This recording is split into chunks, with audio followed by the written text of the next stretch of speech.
Hello Bad Company and welcome to my pre-review of PTS shelters. And because this video is going to be about something that's in the public test server, quick disclaimer, spoiler! There's no big spoilers, but you know, you're seeing content that is not in the main game yet, and because it's not in the main game yet, pretty much everything is subject to change. Now, in case you missed it, on Saturday I actually went live and showed off my initial impressions of the whole shelters in the PTS. I'll leave a link to the live stream in the description below in case you do want to check it out. So that's like an hour and a half, 2 hours I think of me just messing around in it, get a really good look at it that way. But in this video I'm going to give a short overview of what shelters are, and my review based upon the initial experience with them. In the PTS we all got to play around with 3 different shelters: Utility, Lobby and Atrium. The Utility will be the shelter that's free to all players straight away when it goes live. All you will need to do to be able to get it is complete a short quest called Home Expansion. This quest wasn't available in the PTS, so I can't tell you anything about it, but once this goes live, at some point in the future, we also don't know exactly when, then you'll just complete this quest and you'll get the Utility shelter, which is the smallest of the 3. The Vault Lobby will be free for Fallout First members on the initial month that the shelters release, and then afterwards should be in the Atomic Shop. This is the medium-sized one, and the Vault Atrium, which is the largest of all 3, should be immediately purchasable from the Atom Shop as soon as shelters go live in the main game. Now, as for how you enter the shelters, it's through your camp system and you build the doors. There's a specific shelters tab, and you have entrances. There's 3 types of entrances. For the Utility shelter, you have like a little hatch into the ground like a Fallout bunker would have, and it's really nice and kind of convenient. It fits absolutely everywhere. It's difficult to make it look particularly out of place, like you'd have to put it on a table or something weird like that, place it in the ground or even in a building on some foundation, and it fits in fine. It's pretty cool. There's also doors for the Atrium and the Lobby, but these are Vault-Tec themed doors, and they don't really fit in with anything in a camp, to be honest. Like, there might be people out there who can make these fit in, but it's going to be a real challenge to make these look anything other than just random doors. Because they're not just a door, they are like a wall/door, but they're not quite a full wall size. It's a right pain to make them actually fit in anywhere. And finally, there's actual like full vault doors for the Lobby and Atrium, which is, yeah, these things are huge.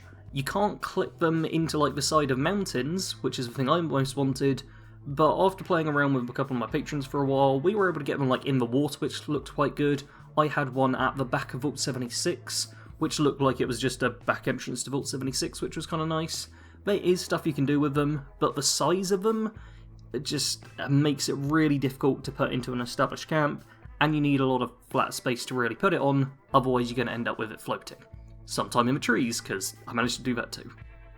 All 3 of these doors don't take up that much build space. You will need, build budget.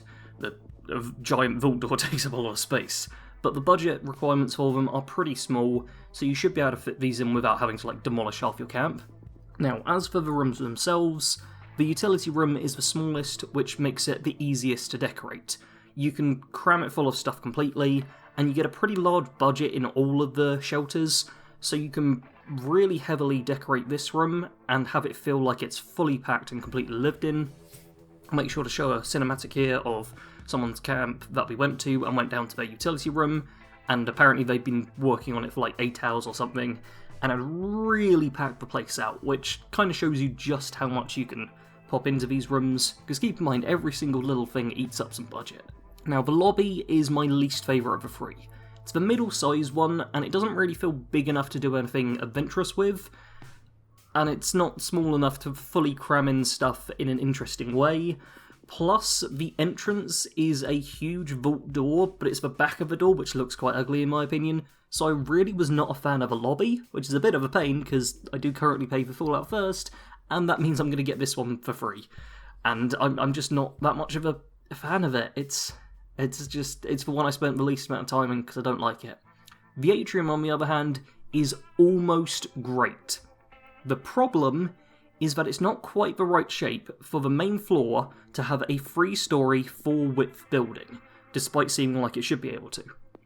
So you'll see in some of my footage I was building a glass maze inside of the Atrium, and what I wanted was it to be like 4 or 5 wide, I can't remember exactly what it was, and 3 stories tall. Problem is, on the side with the stairs that are naturally built into the shelter, you couldn't really get 2 walls going up because it clips slightly and the game doesn't like that. And then at the very top, the walls kind of close in at an angle, and that stops you from putting a proper roof down some of the time. It was just a little bit annoying. You couldn't quite get things to work how you wanted to in this room. And the thing was, it was so close. Like, everything looked like it should fit in, but it didn't. And that was very irritating for me. But it still is a fairly large build space. I was able to build a maze there. I recorded myself with a watercolour filter going for it, because that was just fun. So the Atrium is the room I probably like the most, but it's not perfect. They just needed it to be a tiny, tiny bit bigger. Like, give us an extra inch of width and an inch of height, and I think it would be fine, to be honest. Now, the shelters themselves, the doors don't have to be built just in your external camp. You can actually build doors for all 3 inside of the shelters themselves, that being the utility, lobby, and atrium. So I, for example, had in my utility room a door to the lobby and a door to the atrium, so that you can go through all 3 without having to go back up to your camp and then in again, which is pretty cool.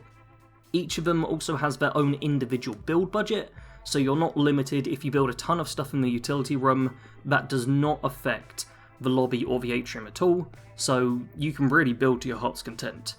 And it is really quite nice to be able to have a place to focus just on the aesthetics, and it's all below ground. The thing is, you can't have anything built which connects to your stash. So this is vending machines, allies, display cases, anything that can assign something from your stash cannot be built in the shelters. So what I think is that above ground, a lot of people are probably going to build themselves small camps with their vendors, their allies, maybe a few defences because you don't need to worry so much about budget, and not really worry about it being heavily decorated, and instead their shelters will be the areas where they focus on the aesthetic stuff, where they can really make a nice theme. I know I personally thought the utility room, because it's not as heavily vault themed as the other 2, can work well as like a secret bunker for the Enclave, the Brotherhood, even just raiders or basically any faction you can tailor it to. The lobby and the atrium are very clearly Vault-Tec based. There have been data mines that I've seen floating around that we will get different shelters in the future, like maybe just a basic cave and a more military themed one, so hopefully those do come in the future, and not too long, because I'm not a huge fan of the Vault-Tec theme overall.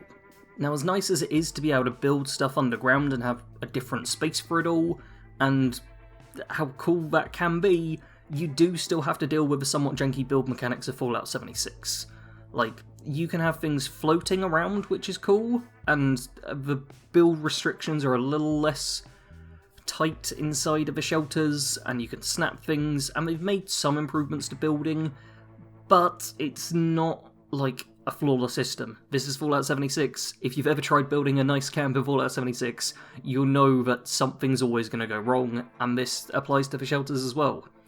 I mean, snapping into place is kind of nice, and floating items are fun, but building can still be incredibly frustrating in 76, as it's just not a polished system. And I think that's going to be the worst part of it.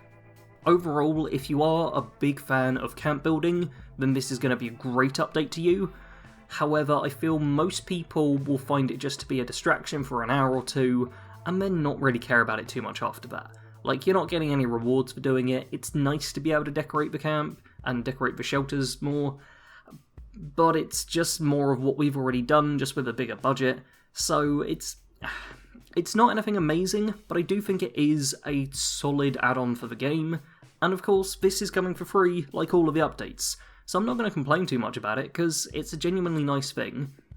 This is clearly something that the devs are including, because builders want more space, and this is a way to do it, which hopefully isn't going to mess up server stability too much, as building a huge camp above ground would do. So, overall, I do think it's pretty good. If you have any questions, feel free to leave them in the comments below, and hopefully someone watching will answer, or I'll be able to give you the answer. Do check out my full live stream if you want to just see a lot more in depth of what building in the place is like. and let me know your thoughts on shelters in the comments below. As always, thank you very much for watching. Sarge out.